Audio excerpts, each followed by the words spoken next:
출애굽기 34장 10절에서 26절까지 말씀 보겠습니다.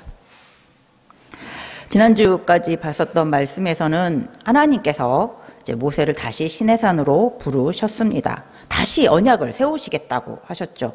십계명 돌판이 처음 것은 깨졌는데 다시 십계명을 돌판에서 새겨 주시겠다고 그 첫 번째 그 깨진 돌판과 똑같은 돌판을 만들어서 모세가 가지고 시내산으로 올라오라고 하십니다.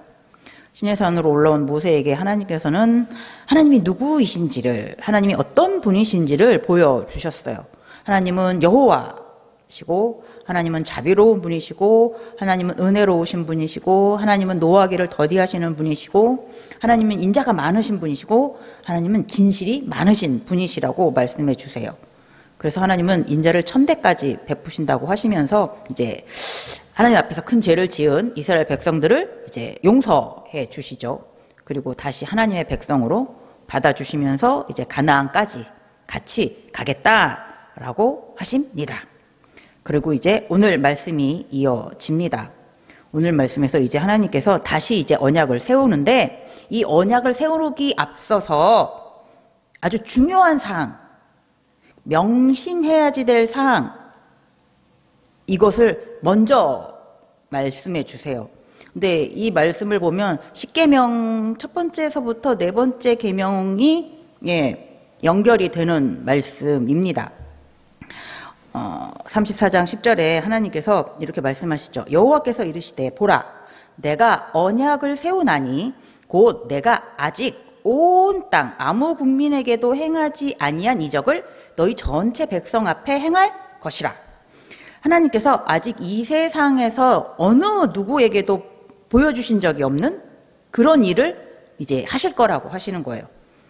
한 번도 베풀어 보신 적이 없는 은혜, 아주 놀랍고 아주 특별한 그런 일을 하신다고 하세요. 하나님만이 하실 수 있는 그런 일을 하신다고 하십니다. 이적을 보여주신다고 하세요. 너희 전체, 이스라엘 전체 백성 앞에 보여주시겠다라고 하세요. 그리고 네가 머무는 나라 백성이 다 여호와의 행하심을 보리니, 그리고 너 모세, 그리고 이스라엘 백성이 머무는 나라 백성도, 모세와 이스라엘 백성들이 앞으로 머물게 되는 나라겠죠. 가나안 땅, 가나안 땅에 있는 백성들도 여호와의 행하심을, 하나님의 그 놀라운 경이로운,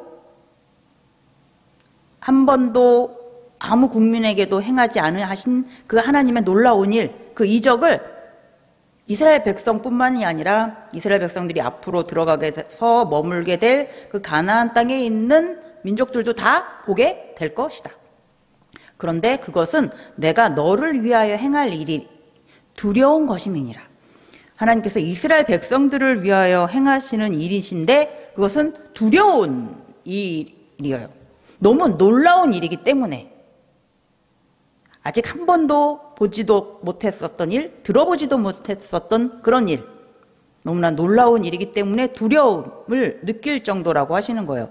이 두려움이 이스라엘 백성들의 입장에서는 너무나 좋은, 너무나 기쁜 그런 놀라운 두려움이면, 가나안에 머물고 있는 민족들의 입장에서는 너무나 공포스러운 그런 두려움이 될 것입니다. 그러면서 하나님께서 11절에 이제 이렇게 말씀을 시작하시죠. 너는 내가 오늘 네게 명령하는 것을 삼가 지키라. 하나님께서 이제 명령하시는 것을 너는, 그리고 이스라엘 백성들은 삼가 지키라. 아주 감시하듯 하면서, 아주 유심히 관찰하듯 하면서 그렇게 지키라. 그러니까 아주 하나하나 세세하게 꼼꼼하게 잘 반드시 지키라, 이렇게 말씀을 하시는 거죠. 어떤 거냐면 12절에 보면 너는 스스로 삼가 네가 들어가는 땅의 주민과 언약을 세우지 말라. 첫 번째, 아주 삼가하여서 아주 반드시 지켜야 할 것은 뭐냐면, 가나안 땅에 새로 들어가게 될 텐데 그 땅에 있는 주민들하고 언약을 세우지 말라라고 하세요. 하나님께서 가나안 땅에 이스라엘 백성들과 같이 들어가시면 그 땅에 미리 살고 있는 아모리 사람, 가나안 사람, 헷 사람, 브리스 사람, 히위 사람, 여부스 사람을 쫓아내 주신다고 하셨어요. 근데 막 1년 안에 한꺼번에 다 쫓아내지는 않으신다고 하셨습니다.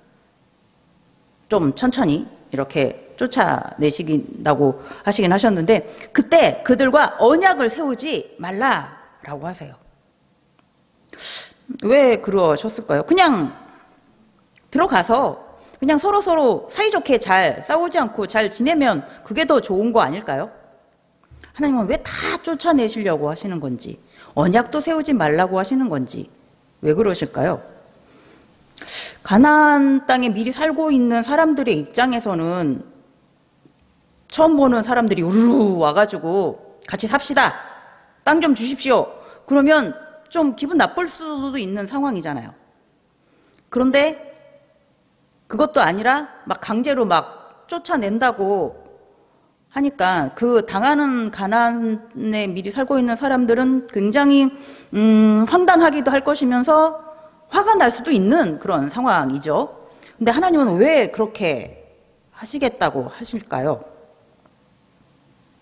아까 말씀하신 것처럼 언약을 세우지 말라라고 하신 그 말씀처럼 이스라엘 백성들이 가나안에 미리 살고 있는 사람들하고 언약을 세우지 못하게 하시려고 미리 다 쫓아내신다고 하시는 거예요. 그곳 사람들과 사이좋게 지내기 전에, 그래서 언약을 세우기 전에 다 쫓아내신다고 하시는 겁니다.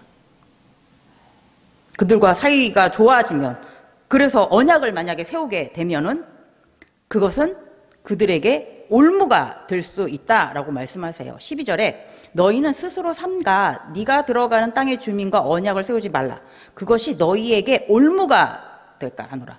올무 뭔지 알죠? 이렇게 동물들 이렇게 사냥할 때 잡는 덫, 올가미 이런 것이잖아요. 이 고대 사회에서는 그렇게 막 서로 간에 언약 같은 것들을 세우게 되면은 기본적으로 상대방의 신을 인정해 준다라는 그런 의미를 가지고 있다고 합니다. 그러니까 만약에 이스라엘 백성들이 가나안에 들어가서 그 사람들과 사이좋게 지내다가 언약을 세우게 되면은 이스라엘 백성들은 그들이 믿고 있는 신도 인정해 주게 되는 거예요. 그러다 보면 그들이 어느 날 아유 우리 여기 오늘 무슨 큰 행사가 있으니까, 잔치가 있으니까 오십시오, 와서 이제 같이 먹고 같이 잔치에 참석하십시오, 이렇게 초대받아서 가다 보면 그들이 섬기는 신을 같이 섬기게 될 수도 있게 되는 것이죠. 출애굽기 23장 32절 33절에 너는 그들과 그들의 신들과 언약하지 말라. 그들이 네 땅에 머무르지 못할 것은 그들이 너를 내게 범죄하게 할까 두려움이라. 네가 그 신들을 섬기면 그것이 너의 올무가 되리라. 라고 하나님께서 앞서서 미리 말씀도 해 주셨어요. 그러니까 그들과 언약을 맺는다는 건 그들의 신과도 같은 언약을 맺는 것과 같다는 거예요. 그래서 그들의 신들을 예배하게 될 수도 있고 그들의 신에게 절하게 될 수도 있는 것이죠. 그러면 하나님께서 출애굽기 20장 3절에 알려주신 10계명의 첫 번째 계명, 너는 나 외에 다른 신들을 네게 두지 말라 하는 이제 이 말씀을 지키지 못하게 되는 거죠. 하나님께 범죄하게 되는 거죠. 죄의 올무에 딱 이제 걸리게 됩니다. 하나님께서 창조하신 많은 사람들이 하나님의 존재를 모르고 다른 이제 우상을 섬기는 모습을 보시면서 참 많이 마음이 아프시고 화가 나시기도 하실 겁니다. 그런데 특별하게 선택하신 이스라엘 백성들, 애굽의 노예로 있던 이스라엘 백성들을 광야로 인도해 내고 그리고 다시 가나안까지 인도에 냈는데 그 하나님의 백성인 그 이스라엘 백성들이 하나님이 아닌 다른 신, 가나안에 있는 우상들에게 절하는 모습을 하나님은 도저히 용납하실 수가 없으십니다. 이사야 42장 8절을 같이 보겠습니다. 나는 여호와이니 이는 내 이름이라. 나는 내 영광을 다른 자에게, 내 찬송을 우상에게 주지 아니하리라. 아멘. 천지를 창조하신 여호와 하나님만이 모든 피조물들에게 찬송을 받으셔야 합니다. 그런데 피조물이 만들어낸 우상이 하나님께서 받으셔야 할 찬송을 받는다는 것은 절대 있을 수 없는 일입니다. 하나님은 그것을 원하지 않으십니다. 그래서 하나님은 이렇게 당신을 말씀하시죠. 질투하는 하나님이라고 말씀하시죠. 오늘 본문 14절에 너는 다른 신에게 절하지 말며 여호와는 질투라 이름하는 질투의 하나님임이라. 하나님의 이름 중에 질투라는 이름, 그러니까 하나님의 모습 중에 질투가 있다라는 거죠. 이거는 하나님은 하나님의 자녀가 하나님 이외의 다른 존재에게 절하는 거, 섬기는 거, 의지하는 거, 이런 것을 질투하십니다. 미워하십니다. 아주 싫어하십니다. 하나님 이외의 다른 존재를 하나님보다 더 사랑하지 않는 우리 모두가 되기를 바랍니다. 그래서 하나님께서 가나안 땅에 들어가면 그들과 언약을 세우지 말고 이렇게 하라 라고 말씀하세요. 13절에 너희는 도리어 그들의 제단들을 헐고 그들의 주상을 깨트리고 그들의 아세라상을 찍을지어다. 너희가 가나안에 들어가게 되면 그들과 언약 세우지 말고 거기에 보이는 제단을 다 헐어버리라. 제단은 우상에게 이제 제물을 바치던 곳이죠. 주로 동물, 식물 이런 것도 바치지만 사람을 바치는 경우도 있었답니다. 예레미야 19장 5절에 보면 또 그들이 바알을 위하여 산당을 건축하고 자기 아들들을 바알에게 번제로 불살라 드렸나니 이는 내가 명령하거나 말하거나 뜻한 바가 아니니라. 하나님께서 이런 제단을 너무 미워하시는 거죠. 다 헐어버리라. 그리고 그들의 주상도 깨뜨리라. 주상은 이렇게 길게 위아래로 크게 세운 나무로 만든 우상이거나 돌로 깎아 만든 우상이거나 이렇게 길게 세워진 이런 우상, 이런 것들도 다 깨뜨리라. 산산조각 내라. 그리고 그들의 아세라상을 찍을지어다. 아세라는 주로 이렇게 나무 기둥 같은 거에 새겨져 있는 상인데 이쪽 지역, 고대 근동 지역에서 제일 인기 많은 신은 바알. 아까 예레미야 읽을 때 봤던 그 바알이고 여신 중에서 제일 인기 많으신 분이 이 아세라. 그러니까 아세라상도 다 찍어버리라고, 베어버리라고 말씀하십니다. 하나님께서 가나안에 살고 있는 그 민족들을 이제 쫓아내시지만 이 사람들이 다 만약에 쫓아 바깥으로 멀리 갔다 할지라도 그들이 이렇게 흔적들을 남겨놓고 갈 수 있잖아요. 이런 제단이나 우상들이나 이런 것들. 그때 이런 것들이 남아있지 않도록 다 없애버리라고 말씀하시는 거예요. 거기에 조금이라도 관심을, 미련을 두지 말고 다 없애버리라. 이게 죄의 덫이 될 수 있고 올무가 될 수 있기 때문입니다. 그리고 16절에 또 네가 그들의 딸들을 네 아들들의 아내로 삼음으로 그들의 딸들이 그들의 신들을 음란하게 섬기며 네 아들들에게 그들의 신들을 음란하게 섬기게 할까 함이니라.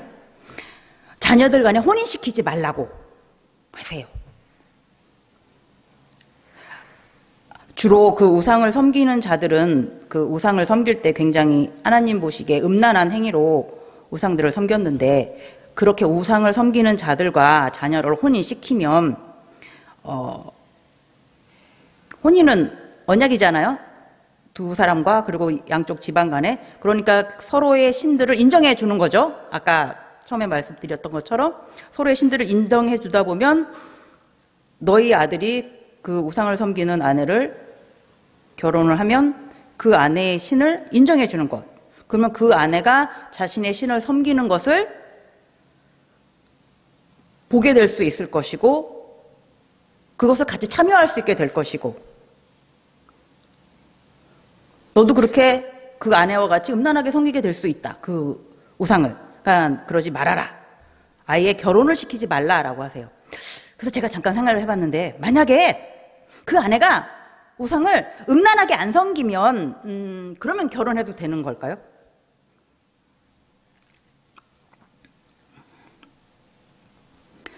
어떤 방법이든지 그들의 신을 섬기게 된다라는 것은 하나님 외에 다른 신을 둔다는 것은 이제 첫 번째 십계명을 이제 위반하게 되는 것이고 우상에게 절하는 것이니까 두 번째 계명도 이제 위반하게 되는 것이고 하나님만을 믿고 섬기겠다라고 언약한 백성이 하나님 아닌 다른 신 우상을 섬기는 것 자체가 이미 배신이고 그게 음란입니다. 그게 범죄죠. 열왕기상 11장에 보면 솔로몬 왕이 정말 지혜로운 왕이잖아요. 하나님의 성전도 그렇게 크고 아름답게 지은. 그런데 이방 여인들과 결혼을 하게 됐죠. 자, 이방 여인들과 혼인을 했습니다. 그러면 그들의 신을 인정해 주는 거죠. 그 이방 여인들이 이스라엘로 자신의 신들을 다 가져와서 산당을 다 꾸며요. 예, 결국 그 지혜의 대명사 솔로몬 왕도 그 이방 아내들이 세운 그 신당에 가가지고 그 우상들을 섬기게 되었습니다. 그래서 하나님께서 언약하지 말라라고 하신 것이고 결혼도 시키지 말라라고 하셨습니다. 그래서 미리 그들을 다 쫓아내시겠다라고까지 말씀을 하신 거죠. 이스라엘 백성들에게 반드시 올무가 될 수 있는 일이기 때문에. 예, 그러면서 17절에는 너는 신상들을 부어 만들지 말라라고 하세요. 신상, 우상을 만들지 말라라고 하세요. 이거는 이제 이스라엘 백성들이 이미 한번 저지른 일이죠. 금송아지를 만들어 놓고서 하나님이다라고 막 불렀죠. 하나님이 피조물인 금송아지라고 말하는 아주 망령된 이런 행동을 했습니다. 십계명 세 번째 계명을 위반하는 그런 모습을 이미 이스라엘 백성들이 저질렀죠. 다시 그런 일을 하지 말아라. 하나님께서 다시 십계명을 돌판에 새겨서 주시겠다고 하시면서 미리 꼭 이것만큼은 반드시 지켜라 라고 하신 것이 첫 번째가 언약. 가나안 땅에 들어가서 그곳에 있는 사람들하고 언약을 지키지 말라. 언약을 세우지 말라 하신 것이고, 이제 두 번째는 이제 18절부터 나오는 말씀이에요. 안식일과 절기. 안식일과 절기는 꼭 지켜라 라고 말씀하세요. 21절에 보면 너는 엿새 동안 일하고 일곱째 날에는 쉴지니 밭 갈 때나 거둘 때에도 쉴지며. 밭 갈 때는 솔직히 좀 힘드니까 뭐 꼬박꼬박 잘 쉴 것 같아요.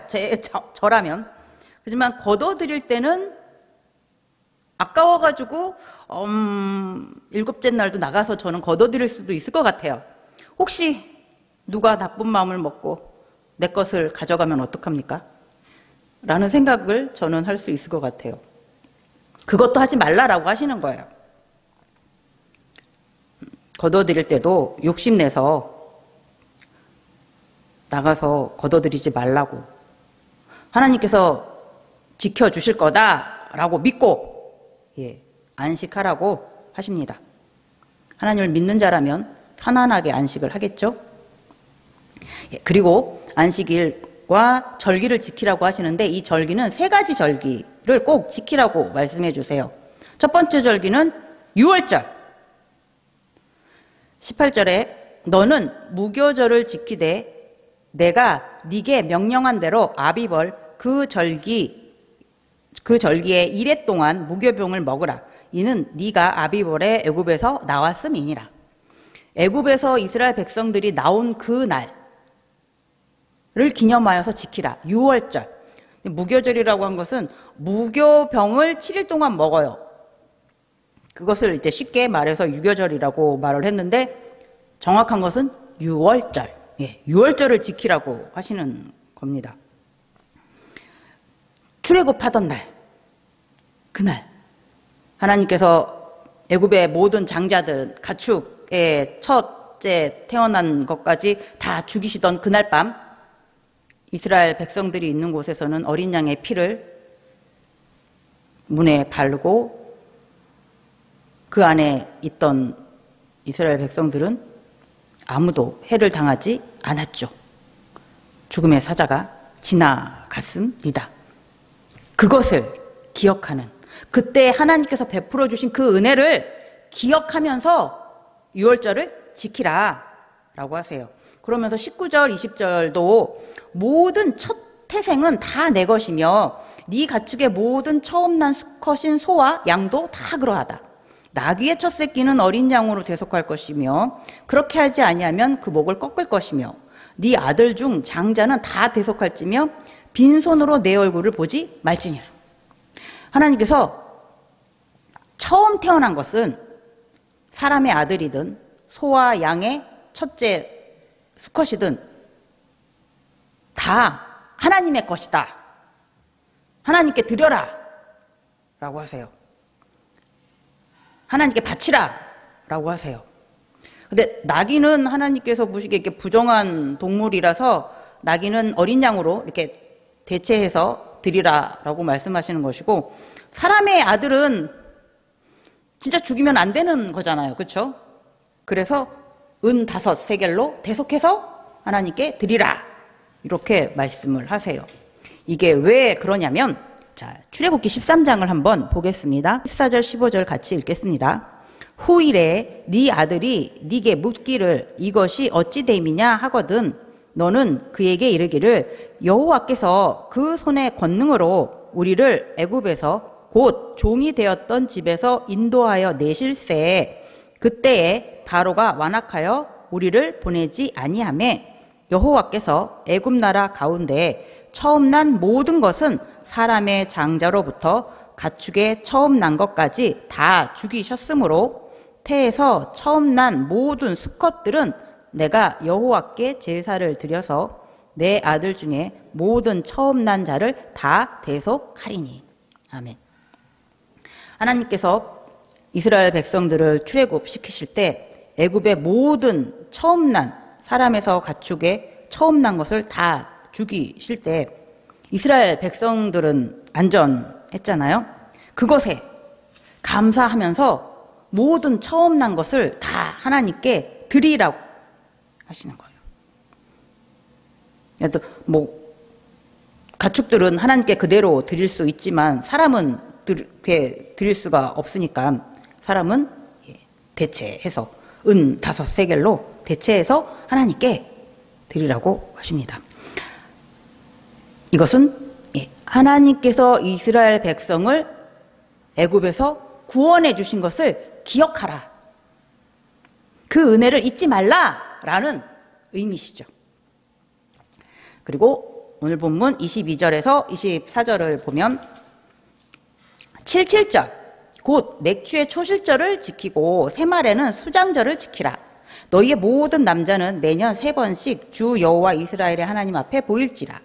내가 이방 나라들을 네 앞에서 쫓아내고 네 지경을 넓히리니 네가 매년 3번씩 여호와 네 하나님을 뵈려고 올 때에 아무도 네 땅을 탐내지 못하리라. 아까 유월절을 지키라고 하셨는데 이번에는 77절을 지키라고 하세요. 77절은 뭐냐면 이제 유월절 지내고 7주 지난 안식일 다음 날. 계산 되게 어려운데 하여튼간 6월절에서부터 50일 되는 날이에요. 77이 49, 50일 되는 날. 이때는 밀의 첫 수확해서 이제 하나님께 드리는 그런 시기가 됩니다. 뒤에 26절에 네 토지 소산에 처음 익은 것을 가져다가 네 하나님의 여호와의 전에 드릴지며, 그렇죠? 토지, 땅에서 난 첫 소산도 다 하나님께 드리라고 하신 것처럼 이렇게 밀을 처음 수확했을 때 이것을 하나님께 드리는 날이 칠칠절입니다. 그리고 수장절도 지키라. 수장절은 이스라엘 이 당시 달력상으로서는 7월 중순에서 8월 중순 이 시기, 지금 현재 우리의 달력상으로 봤을 땐 9월 중순에서 10월 중순쯤. 그래서 이제 이스라엘에서 이제 모든 곡식을 다 수확하고 포도도 수확하고 이제 그럴 시기에 모든 것들을 수확하는 그런 시기. 이 시기에 하나님께서는 이스라엘 백성들에게 7일 동안은 장막을 치고 지내라라고 말씀하세요. 그러면서 이제 칠칠절 때나 이 수장절 땐 함께 거주하는 모든 사람, 그 집주인 말고 나그네, 손님 아니면 노비까지 모두 자유롭게 나누면서 즐기는 날이 되라고 하십니다. 뭐 나그네는 모른 척 자기네들끼리만 즐기는 것이 아니라, 노비는 밖에 나가서 일 시키고 자기네들끼리만 즐기는 것이 아니라 모든 사람들이 다 같이 즐기는 날이 되라고 하세요. 신명기 16장 12절에 보면 너는 애굽에서 종되었던 것을 기억하고 이 규례를 지켜 행할지니라. 하나님께서 칠칠절과 수장절을 지키라고 하시는 이유도 이스라엘 백성이 애굽에서 종으로 한 400여 년 있었을 때 하나님께서 이스라엘 백성들을 애굽에서 구원해 주신 그것을 기억하라. 광야 생활하는 동안 하나님께서 어떻게 은혜를 베풀어 주셨는지, 구름기둥과 불기둥으로 인도해 주셨고요. 반석에서 물이 나오게도 해주셨고 만나 메추라기도 내려주셨고요. 그 모든 하나님의 은혜를, 그 구원의 은혜를 잊지 말고 다 기억하라. 그래서 지키라고 하시는 거예요. 그래서 남자들은 1년에 3번 6월절, 7.7절, 수장절 때 하나님 앞에 꼭 나오는데, 이때 너희들이 잘 나오면 이방 나라들이 이스라엘을 침범하지 못하게 하나님께서 지켜주신다라고 하세요. 오히려 이스라엘의 지경을 넓혀주시겠다라고 하세요. 만약에 그때가 너희들이 막 7.7절 지키고 수장절 지킨다고 이렇게 아무래도 이제 군사적으로 경계가 풀려질 수 있죠. 그럴 때 누가 쳐들어올까봐 그런 걸로 걱정하지 말라라고 하세요. 네 하나님을 뵈려고 올 때에 아무도 네 땅을 탐내지 못하리라. 하나님께서 안전하게 다 지켜주시겠다라고 하시네요. 그러니까 6월절, 7.7절, 수장절을 잘 지키라. 이 절기를 지키면서 하나님께서 너희를 출애굽해 주신 그 은혜를 기억하라 라고 말씀해 주십니다. 하나님은 이스라엘 백성을 약속의 땅, 젖과 꿀이 흐르는 땅으로 인도해 주시려고 하십니다. 그러나 그 새로운 땅에 들어가게 되면 그곳에는 하나님을 믿지 않는 자들, 우상을 섬기는 자들, 우상의 제단, 그리고 많은 우상의 형상들이 가득합니다. 이스라엘 백성들이 그들과 언약을 세우게 된다면 그들과의 모든 삶을 함께 하게 됩니다. 그래서 그들의 신들에게도 절을 할 수 있게 됩니다. 하나님은 그것은 죄의 올무, 죄의 덫에 빠지게 되는 것이라고, 그래서 이스라엘 백성들이 하나님으로부터 멀어지게 될 수 있다고 절대로 이방 민족들과 언약을 세우지 말라라고 하십니다. 자, 그러면 이스라엘 백성들이 이방 민족들과 언약을 세우지 않기 위해서는 어떻게 해야지 될까요? 하나님께서 그것도 미리 말씀해 주셨어요. 항상 하나님께서 어떻게 애굽의 종살이에 있었던 이스라엘 백성들을 구원해 주셨는지를 기억하라. 하나님께서 우상이 가득한 애굽에 어떤 심판을 내리셔서 이스라엘 백성들을 구원해 냈는지를 기억하라. 광야 생활 중에서 구름기둥과 불기둥으로 보호하신 하나님을 기억하라. 반석에서 물을 내려주시고 많은 이들에게 만나와 메추라기를 배부르게 먹을 수 있게 해주신 그 하나님의 은혜를 잊지 말라. 40여 년 광야 생활을 하게 되는 이스라엘 백성들이 옷과 신발도 헤어지지 않도록 해주신 하나님의 놀라운 은혜를 항상 기억하라. 그래서 하나님만이 여호와이심을, 하나님만이 천지를 창조하신 유일한 분이심을 확실히 믿고 있으면 결코 우상을 섬길 수 없게 될 것이다. 세상과 타협하지 않게 될 것이다 라고 말씀해 주십니다. 이것은 오늘날 저희에게도 마찬가지입니다. 세상은 불순종의 영들이 붙잡고 있습니다. 세상은 예수님을 미워하죠. 그리고 세상 속에 사는 성도들, 우리는 항상 세상에서 많은 유혹과 타협의 속삭임들이 따라옵니다. 그 속에서 우리가 우리의 믿음을 지키기 위해서는